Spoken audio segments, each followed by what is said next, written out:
समुद्र मंथन की कथा तो हम सब कहीं ना कहीं जानते ही हैं। बहुत ही कम लोगों को ये बात ज्ञात है कि समुद्र मंथन की कथा के साथ एक तांत्रिक महाविद्या की कथा भी जुड़ी हुई है। एक ऐसी माँ जो 10 महाविद्याओं में समाविष्ट हैं, उनकी कथा भी समुद्र मंथन के साथ एक प्रगाढ़ तौर पर जुड़ी हुई है। तो समुद्र मंथन हो रहा था देव और असुरों के बीच में। समुद्र मंथन का मूल कारण ये था, मूल उद्देश्य ये था, अमृत की प्राप्ति। अमृत पाकर, अमृत का पान कर कर सभी देवता और असुर जो है वो अमर बन जाना चाहते थे।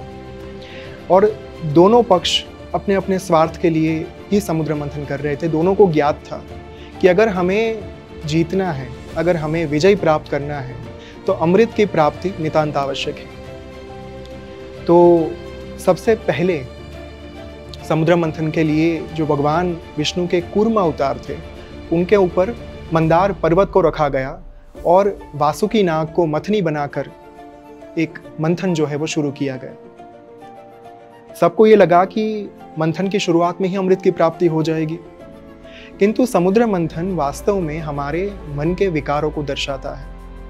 जब भी एक साधक साधना की यात्रा पर चलना आरंभ करते हैं, जब भी एक उपासक आध्यात्मिक यात्रा पर चलना शुरू करते हैं, आध्यात्मिक पथ पर चलना शुरू करते हैं, तब उन्हें समुद्र मंथन का सामना अवश्य करना पड़ता है। तो समुद्र मंथन में सबसे पहले तो विष ही निकलता है।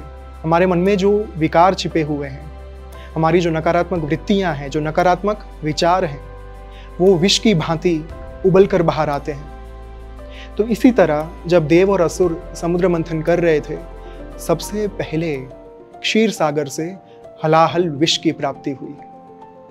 हलाहल विष यानी एक ऐसा जहर जिस जहर की एक बूंद पूरे विश्व को नष्ट कर देने के लिए सक्षम थी। तो जैसे ही विष बाहर निकलना शुरू हुआ, एक के बाद एक सभी जीव उनकी मृत्यु होने लगी।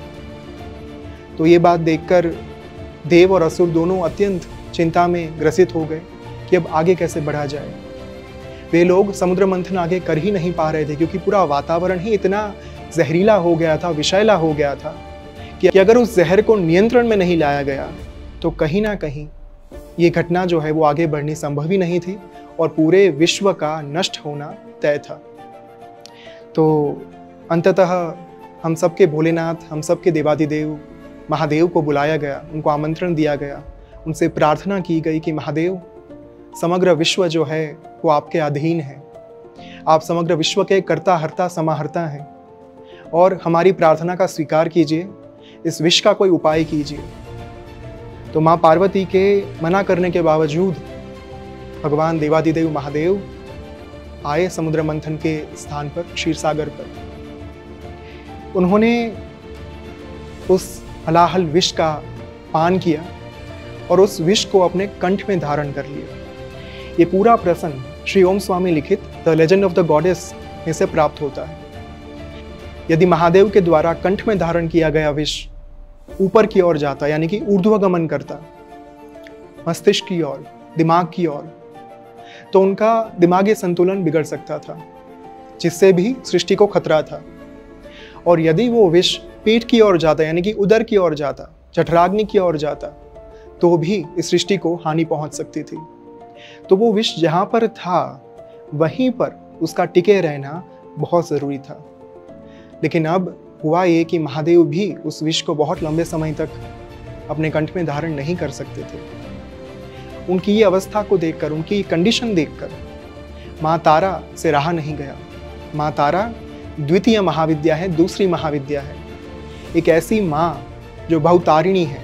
भवतारिणी अर्थात इस संसार रूपी भवसागर से तारने का काम करती है। तो माँ तारा से महादेव की यह हालत देखी नहीं गई और एक ममत्व के भाव में, ममता के चलते वे महादेव की ओर भागी, दौड़ी। और जैसे ही महादेव ने माँ तारा को अपनी ओर आते देखा, उनके मन में एक बच्चे का भाव आया और उन्होंने स्वरूप धारण कर लिया 5 साल के बच्चे का। माँ तारा उनके पास पहुंची और महादेव को अपने गले से लगाकर उन्होंने महादेव को स्तनपान कराना शुरू कर दिया। स्तनपान कराना यानी दुग्धपान कराना शुरू कर दिया, उनको दूध पिलाना शुरू कर दिया। तो जैसे महादेव दुग्धपान कर रहे थे, दूध का पान करते जा रहे थे, वैसे वैसे उनके शरीर का जो रंग है वो नीले से फिर से एक बार श्वेत वर्ण हो रहा था। और आपको एक स्तुति शायद ज्ञात होगी, कर्पूर गौरम करुणावतारम संसार सारम भुजगेंद्रहारम सदा वसंतम हृदयारविंदे भवम भवानी सहितम नमामि। यहाँ पर महादेव का जो वर्ण है, उनका जो शरीर का रंग है वो श्वेत कर्पूर बताया गया है। तो वो यही समय था जब महादेव नीले रंग से फिर से एक बार श्वेत वर्णी हो गए, कर्पूर गौरम हो गए। और उस समय पर देवी माँ तारा ने महादेव को ये कहा कि आज से आपका एक नाम होगा अक्षोभ्य शिव। अक्षोभ्य यानी जो क्षोभित नहीं है, जो क्षोभ में नहीं है, जो दुखी नहीं है, जो व्यग्र नहीं है, जो व्यथित नहीं है, वो है अक्षोभ्य शिव। और आज से आप मेरे मस्तक के ऊपर विराजमान होंगे, विद्यमान होंगे। जो साधक मेरी उपासना करना चाहेंगे, अर्थात जिनको भी माँ तारा महाविद्या की उपासना करनी होगी, उन्हें आगे चलकर कहीं ना कहीं अक्षोभ्य शिव की उपासना करनी ही पड़ेगी। तो उसी समय से यदि आप माँ तारा की एक आइकोनोग्राफी देखेंगे तो उस आइकोनोग्राफी में हमेशा से अक्षोभ्य शिव को, महादेव को, जो 5 वर्ष के बच्चे के समान दिखते हैं, उनको माँ तारा के मस्तक के ऊपर दिखाया जाता है। तो यही एक पूरी कथा थी समुद्र मंथन की, जहाँ पर एक तांत्रिक महाविद्या के हस्तक्षेप के कारण महादेव को फिर से एक बार श्वेत वर्ण प्राप्त हुआ, वे बन गए कर्पूर गौरम। और यदि आप माँ तारा की उपासना घर पर बैठकर करना चाहते हैं, यदि आप चाहते हैं कि बिना किसी द्रव्य के, बिना किसी साधन सामग्री के साथ आप मात्र मानसिक स्वरूप में दिव्याचार तंत्र मार्ग से माँ तारा की स्मशान साधना कर पाए, जहाँ पर आपको स्मशान जाने की ज़रूरत ना पड़े, अपने घर पर बैठकर संपूर्णतया धारणा के माध्यम से, विजुअलाइजेशन के माध्यम से आप माँ तारा की स्मशान साधना कर पाए, you need to download Tantra Sadhana app. This is a completely free app. यहाँ पर आपको ना तो दीक्षा के लिए पैसे देने हैं किसी को, ना तो आपको यहाँ पर किसी भी प्रकार की ऐड दिखाई जाएगी। This is that kind of app जहाँ पर आपको साधना करने के लिए कहीं पर जाना नहीं पड़ता, कुछ सोचना नहीं पड़ता, ना तो आपको बाहर कहीं से दीक्षा लेनी पड़ती है। यहाँ पर एक सिद्ध गुरु के द्वारा ही आपको संपूर्ण साधना का मार्गदर्शन प्राप्त होता है और महाविद्या की साधना में आगे बढ़ने के लिए एक रास्ता भी प्रदान किया जाता है, दीक्षा भी प्रदान की जाती है। तो आई वुड हाईली रिकमेंड कि अगर आपने अभी तक इस ऐप को डाउनलोड नहीं किया है, this is the high time.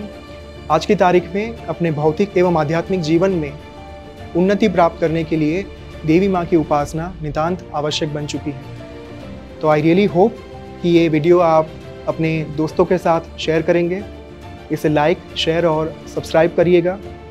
जितना हो सके उतना अपने साधक मित्रों के साथ इसे शेयर करिए, ताकि जो लोग आज भी दुविधा में हैं कि तंत्र साधना कैसे करें, इस मार्ग पर आगे कैसे बढ़े, उनको भी आप ही की तरह मार्गदर्शन प्राप्त हो, वो भी तंत्र साधना के मार्ग पर आगे बढ़ पाए। धन्यवाद। ओम श्री मात्रे नमः।